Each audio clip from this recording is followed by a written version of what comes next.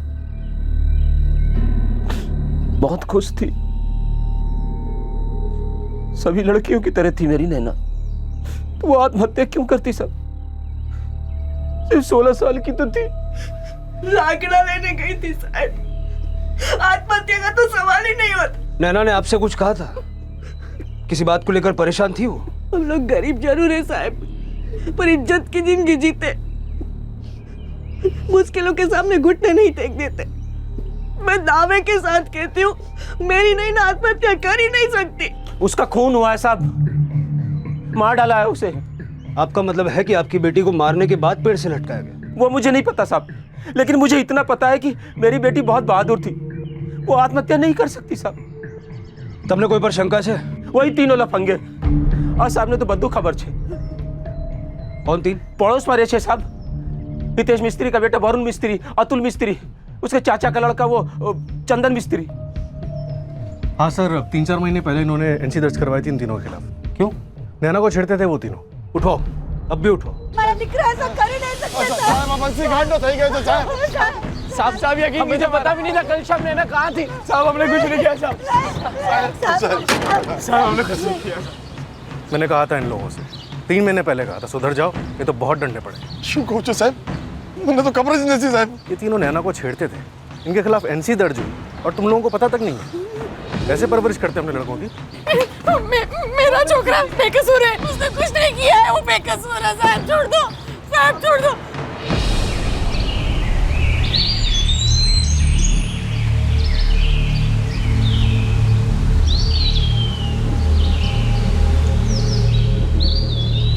यही बेड था? हाँ, जीवराज भाई सौ पेला जो दुपट्टे से लटकी हुई थी, हम सबने मिलकर नीचे उतारा।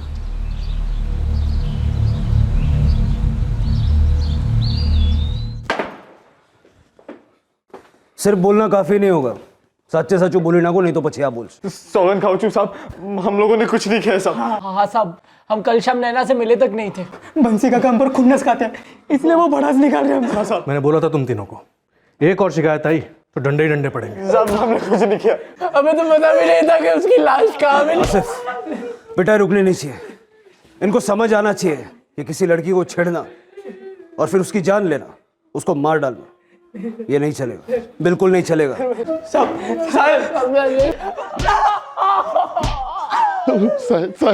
साहब रोको, आलो करो साहब, मारा दिकरा बेकसूर छे। उस बंसरी ने गलत इल्जाम लगाया है साहब। आपके बेटों ने आपको लिखित रूप में दिया था क्या कि वो कभी किसी लड़की को नहीं छेड़ेंगे? बंसी भाई ने जब कंप्लेंट की थी उनके खिलाफ, तभी समझ जाना चाहिए था आपके लाडले बेटों को कि नतीजा कितना बुरा होने वाला है। सर, मेरे बेटे ने अगर किसी को छेड़ा भी है ना, तो मैं माफी मांगती हूँ सर, लेकिन मेरा बेटा किसी का कत्ल नहीं कर सकता साहब, नहीं कर सकता। पोस्टमार्टम का रिपोर्ट आने दो, तब पता चलेगा कि आपकी बिगड़े औलादों ने कत्ल के पहले कितना नाम रोशन किया आपके खानदान का।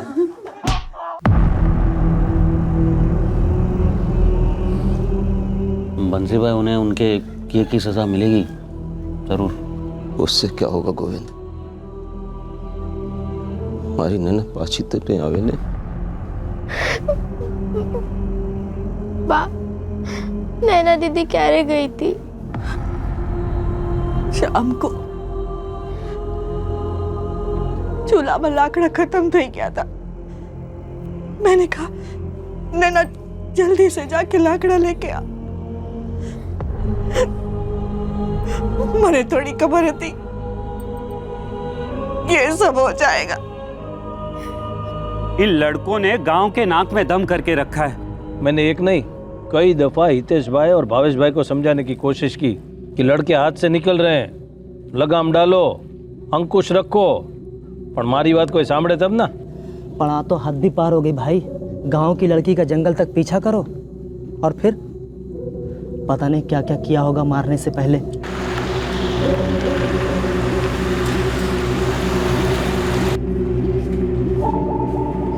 चौंकाने वाली पोस्टमार्टम रिपोर्ट ने इस केस को एक नया रुख दे दिया। यह साबित हो गया कि यह सुसाइड का केस तो कतई नहीं है। नैना के पिता बंसी का आरोप सही साबित हुआ कि नैना का कत्ल किया गया है। पोस्टमार्टम रिपोर्ट में कत्ल से पहले सेक्सुअल एक्टिविटी का जिक्र था और इस सब की वजह से वरुण, अतुल और चंदन मिस्त्री पर शक का रंग और गाढ़ा हो गया। ये सब हुआ मेरी नैना के साथ। वो लोग छूटेंगे नहीं बंसी भाई, छोड़ेंगे नहीं हम उन्हें। आपने उन्हें छोड़ दिया था साहब। मैं आया था आपके पास, विनती करी हती, गिरफ्तार करो उन सालों को। मैंने बोला था आपको, बात करने से कुछ नहीं होगा। आप टेंशन मत लो, मैं कह रहा हूं ना, छोड़ेंगे नहीं हम उन्हें।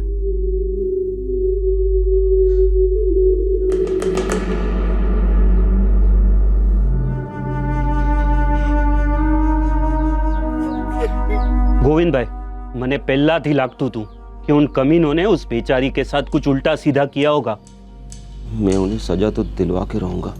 તમે ડરો નહીં બંસી ભાઈ, પૂરું ગામ તમારી સાથે છે, પૂરા ગામ।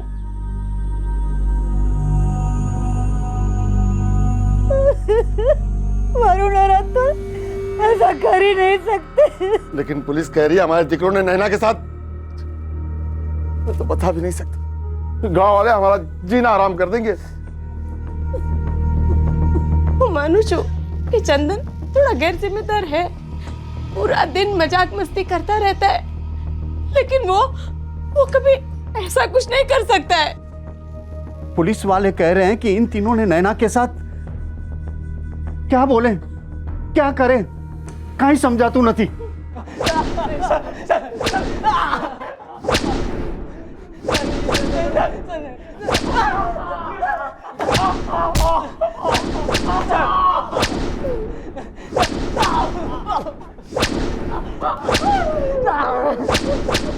हमने कुछ नहीं किया साहब। आगे तुम तीनों को कुछ करने लायक नहीं छोड़ेंगे, इसलिए सीधा सीधा बता दो रेप किसने किया था।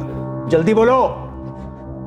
सब इस सब में मेरा कोई हाथ नहीं है साहब, मेरा भी नहीं साहब, कसम साहब, मैंने भी कुछ नहीं किया साहब, कसम से साहब। मर्डर चार्ज, रेप चार्ज और लड़की नाबालिग, पूरी जिंदगी जेल में सड़ोगे या फिर शायद नैना की तरह लटकोगे। भगवान कसम साहब, हम सब निर्दोष हैं साहब, हमारा यकीन कीजिए साहब, हम निर्दोष। वरुण, तेरे दोनों भाई गिड़गिड़ा रहे हैं, तू बड़ा खामोश सा बैठा है। शो अच्छा, तूने रेप और मर्डर किया है? नहीं साहब, मैंने कुछ नहीं किया। लड़की के प्राइवेट पार्ट से वीर्य के ट्रेसेस मिले। आसिफ, इन तीनों के सैंपल्स लेबोरेटरी भिजवा, बहुत जल्द पता लग जाएगा कि इन तीनों में से कौन था वो जानवर, किसने क्या किया और कैसे किया।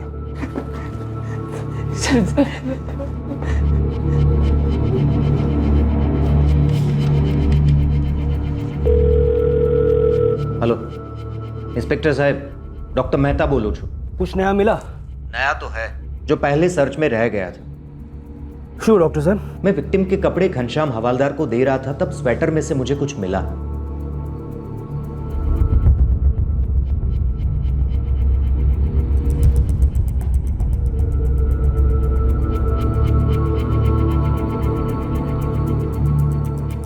आशु जी, इसके स्वेटर के पॉकेट में था। ये नोट पहली बार हमें नहीं मिला था, क्योंकि हमने पहली बार उसके कपड़े चेक ही नहीं किए थे। क्या लिखा है नोट में? ये सुसाइड नोट मालूम होता है। क्या? हाँ, और लेटर में नीचे नैना राठौड़ के सिग्नेचर भी हैं। इस सुसाइड नोट ने इस केस को सर के बल उलट दिया। अब तक यह स्पष्ट होता चला था कि यह एक मर्डर केस है और शायद रेप और मर्डर केस है। क्या यह सुसाइड नोट अब इस केस की हकीकत पर रोशनी डालता? आखिरकार क्या हुआ था नैना के साथ? वरुण, अतुल और चंदन, इन्हीं तीनों ने मिलकर मुझे मारा है, यही मेरे कातिल। सर, नैना का काफी साफ इशारा है इन तीनों के खिलाफ। पर आसिफ, नैना ने ये नोट कब और कैसे लिखा होगा? उसे कैसे पता कि उस पर अटैक होने वाला है? और जाहिर है अटैक होने के बाद तो वो लिख नहीं सकती। साहिब, नैना तो लकड़ी लाने गई थी, वहां वो पेन और कागज क्यों लेकर जाती? जहां हमें लाश मिली वहां हमें पेन और पेपर तो नहीं मिला। कुछ नहीं मिला साहिब। सर, इस केस में जैसा दिख रहा है वैसा है नहीं। बिल्कुल, इस केस में काफी कुछ हटकर है, जिस पर से हम बहुत जल्द पर्दा उठाएं।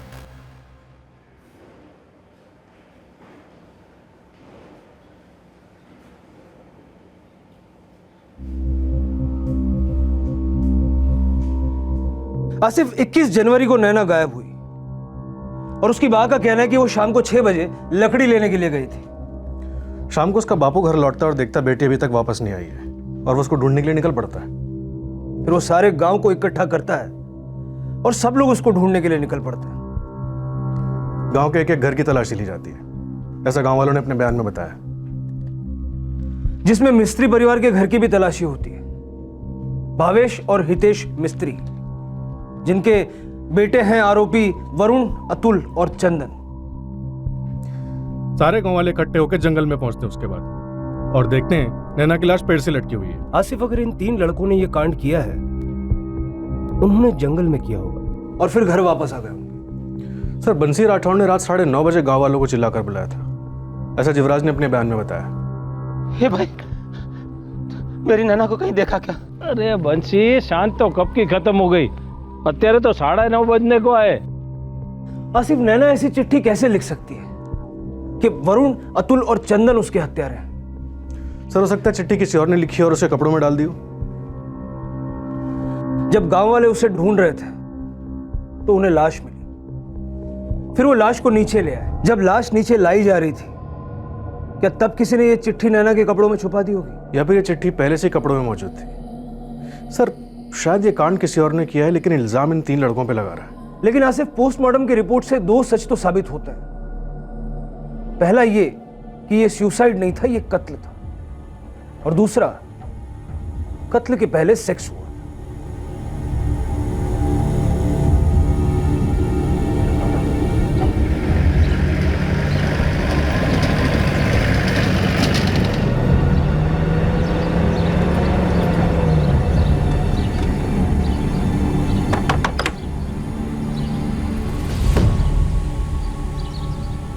क्या हुआ साहब, कुछ पता चला? तुझसे कुछ बातें करनी, आजा। શું થયું સાહેબ, કઈ ખબર મળ્યા કે? खबर तो मिली है, बातें करनी है तुझसे कुछ, चल।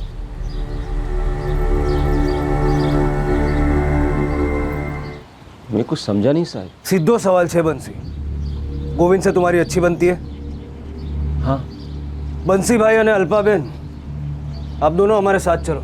શા માટે સાહેબ? गोविंद ने क्या किया? हमारे को साहेब आने की क्या जरूरत है? हाँ, और मारी दीकरी हर्षिता स्कूले थी क्यारे भी आवशे तो। हर्षिता ने चिंता તમે नहीं करो, हर्षिता है हमारे पास। हर्षिता तुम्हारी पास है? साहब, ये सब हो क्या रहा है? 2 घंटे पहले हमने हर्षिता को स्कूल से पिकअप किया।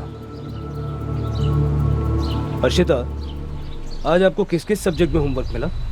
सब में सर, भूगोल, गणित, गुजराती, हिंदी। बैठो। बेटा, हमें आपके लेसन के बारे में कुछ जानकारी चाहिए, और 1 घंटे पहले हमने गोविंद को उठवाया। साफ साफ बोलो ना साहब। सब साफ हो जाएगा, चलो।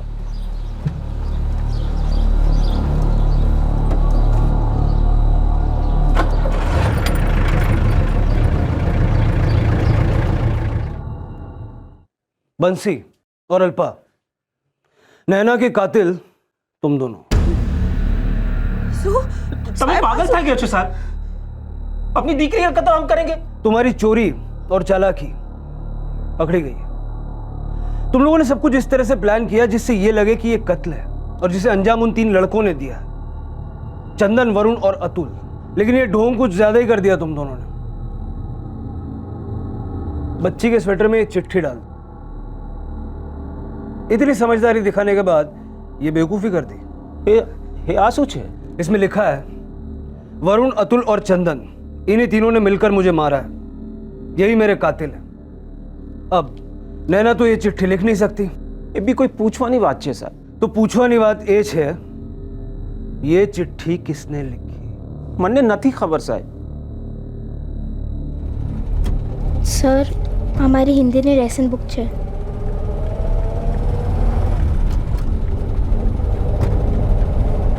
हर्षिता, आपकी हैंडराइटिंग वाकई बहुत अच्छी है। बंसी, ये चिट्ठी तुम्हारी छोटी बेटी हर्षिता ने लिखी थी, और पता है, उसी ने हमें तुम्हारे सबसे अच्छे दोस्त गोविंद तक भी पहुंचाया। हर्षिता, बेटा 21 जनवरी की रात को क्या हुआ था? મને નથી ખબર સર. बेटा ये हैंडराइटिंग आपकी है? હા સર, આ તો મેં જ લખ્યું છે.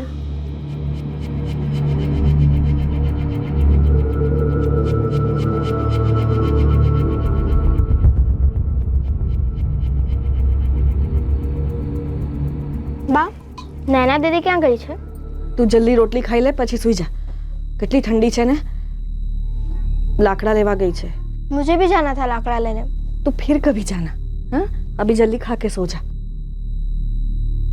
और फिर बा ने मुझे सुलाया.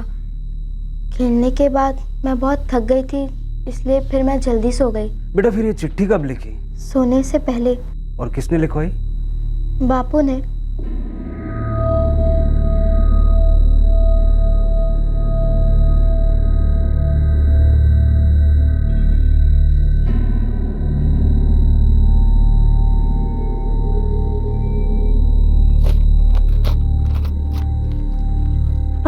सेने माटे बापू, मुझसे ये सब क्यों लिखवाया? हर सवाल का जवाब नहीं होता और तुझे सब कुछ जानने की जरूरत नहीं है.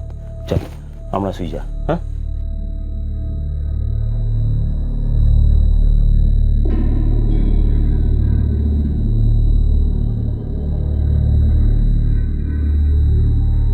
फिर मैंने बा को रोते सुना.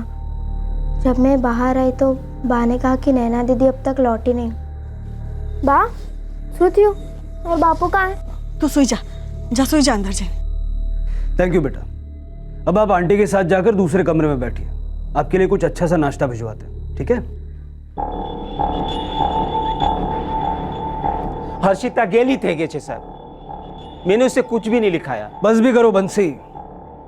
हर्षिता से बात करने के बाद हमने गोविंद को उठाया और पिंजरे के डर से वो तोते की तरह पटपट सब बोल पड़ा.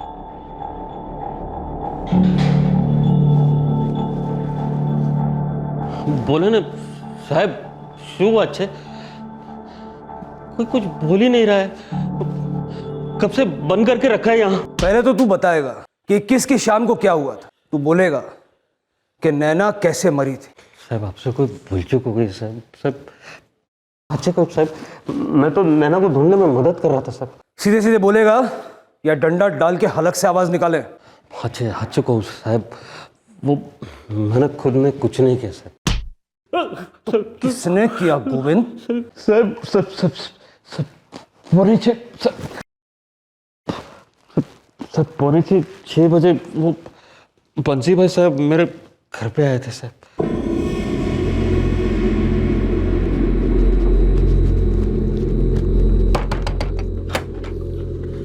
अरे बंसी भाई आओ आओ બેસો. તું ચાલ મારી સાથે. શું થયું શું? અરે તું ચાલ ના. હા પણ એટલા ગભરાયેલા કેમ છો તમે? કાઉ છું. बड़ी हड़बड़ी में बंसी भाई मुझे अपने घर ले गए. बंसी भाई હવે તો બોલો શું વાત છે? हाँ भाभी बोलिए ना. हाँ बंसी भाई अंदर चल.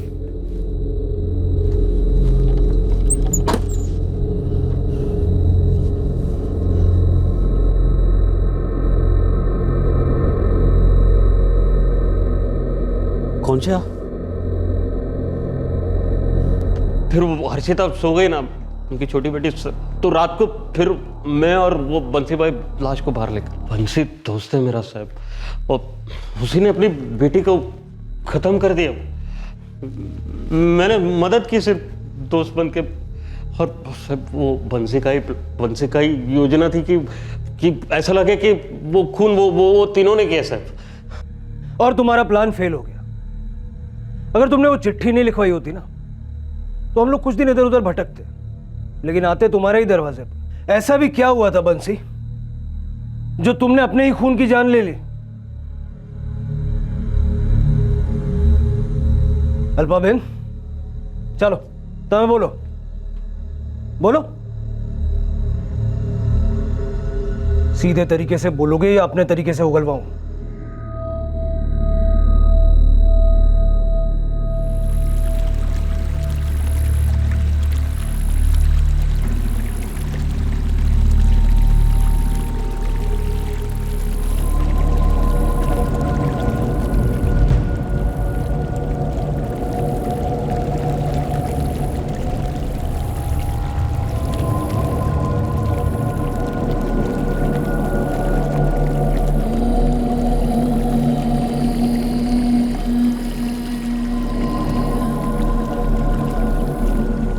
दुपट्टा नहीं उतारा था, मेरे खानदान की इज्जत उतारी थी मेरी दीकरी ने। चल कुत्ता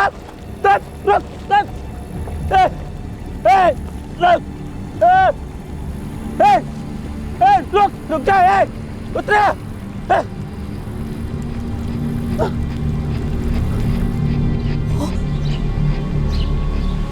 उसके साथ, हाँ, उसके साथ, वो भी खुले में जो है हमने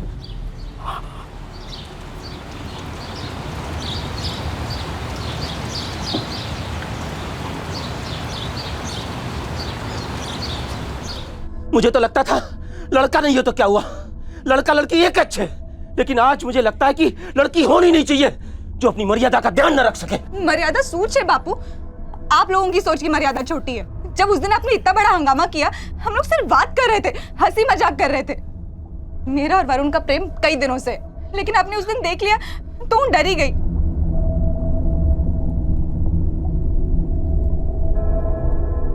मैंने कुछ बोला नहीं, और वैसे भी आप कहाँ किसी से कुछ बोलने देते हैं। आपको तो बस वरुण पर गुस्सा है क्योंकि हमारा जोड़े बात करे छे, प्रेम करे छे। मैंने इसी दिन के लिए इसको हमने छूट दी थी, इसी दिन के लिए इसको पढ़ाने के सपने देखे थे हमने। कभी सोचा है नानी बहन जताई क्या असर पड़ेगा उस पर है? खुलेआम गांव में पेड़ के पीछे फिर बापू ने बदनसीबी देखना पड़ा उन्हें ये सब। गांव के और लोगों ने देख लिया होता तो वरुण के साथ जो कर रही थी। मैंने आमा कहीं खराब न दिला तू, जो आप लोग कर रहे हो ना वो गंदा है। और आज के बाद मुझे कभी रोकना मत, आप मारी जिंदगी छे, मुझे जैसे चाहिए मैं जीऊंगी।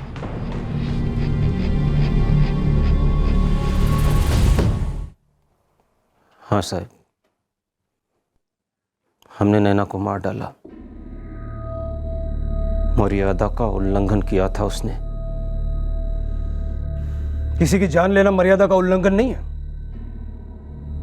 और उसके बाद ऐसा भयानक, ऐसा भद्दा प्लान जिसमें कि वो 3 मासूम फंस जाए, क्या ये हरकत किसी मर्यादा को पार नहीं करती? उन तीनों को तो सजा होनी चाहिए साहब। सजा किसे होगी ये हम सब जानते हैं, और ऐसी सजा होगी कि झूठी मर्यादा के नाम पर जान लेने वालों के लिए मिसाल बन जाएगी।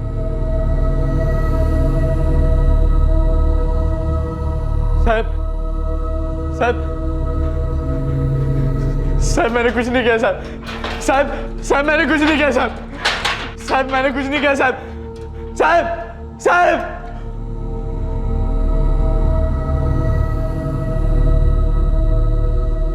हाँ साहब,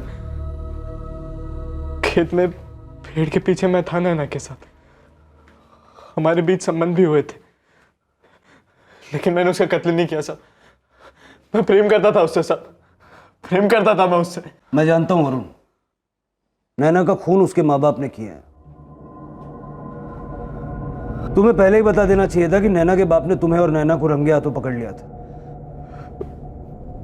मैं बहुत डर गया था साहब, डर गया था मैं।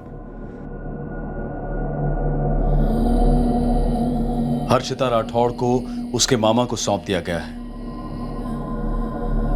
जैसे ही असली गुनहगार पकड़े गए, अतुल और चंदन को भी तुरंत रिहा कर दिया गया। नैना नाबालिग थी और एक नाबालिग के साथ शारीरिक संबंध बनाने के जुर्म में 17 वर्षीय नाबालिग वरुण को जुवेनाइल होम भेज दिया गया, पर अब उसकी जमानत हो गई है। हे भगवान, सु जमानो आयो छे, हम सबको अच्छा उल्लू बनाया, क्या नाटक किया, खुद ही अपनी बेटी की जान ले ली। अरे भाई, मैं तो पहले से ही कह रहा था, माना कि ये तीनों छोकरे मवालीगिरी करते हैं, लेकिन किसी का खून कर डाले ना भाई ना, इतनी हद तक ये छोकरे नहीं जा सकते। तो परेश भाई, कोई इतना कठोर कैसे हो सकता है? बंसी भाई तो बंसी भाई, अल्पा बेन पर, अरे एक माँ अपनी बेटी की जान कैसे ले सकती है?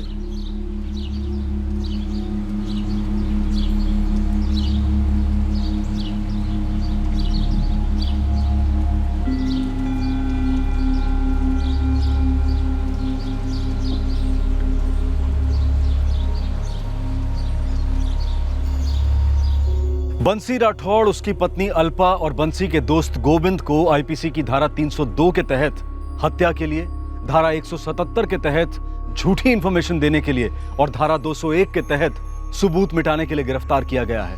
फिलहाल वो न्यायिक हिरासत में है। 15 वर्षीय हर्षिता इस वक्त अपने मामा की देखरेख में है। एक नाबालिग बेटी का या बेटे का भी सेक्सुअली एक्टिव होना किसी भी हिंदुस्तानी माँ बाप का इसके लिए चिंताजनक होना स्वाभाविक है। बच्चों की इस बेहद सेंसिटिव उम्र से और उनके मन और शरीर में चल रही कश्मकश की आंधी से बहुत ही मैच्योरिटी और समझदारी से निपटने की जरूरत है। लेकिन बंसी एक ऐसा बाप था जिसे अपनी बेटी का किसी लड़के से बात तक करना हजम नहीं हो पाता था। उसने कभी सोचा भी नहीं था कि उसके बनाए गए बर्ताव के नियम दरअसल उसकी औलाद के जज्बात का गला घोट रहे थे। लेकिन ये बड़ी अजीब बात है कि उसी बंसी राठौड़ को अपनी बेटी का गला घोटकर उसका कत्ल करना हजम हो गया और अपनी दूसरी बेटी हर्षिता का इस्तेमाल करके 3 निर्दोष युवकों की जिंदगी दांव पर लगाना भी उसे गलत नहीं लगा। ऐसा नहीं है कि इस तरह के केसेस सिर्फ ग्रामीण इलाकों में ही पाए जाते हैं। गांव हो या शहर, इस तरह का एक्सट्रीम बिहेवियर और संकुचित सोच ले देकर हर तबके में बराबर ही है। जरूरत है कि ऐसी सोच को हम सब लोग बदलें और बदलवाने में मदद करें।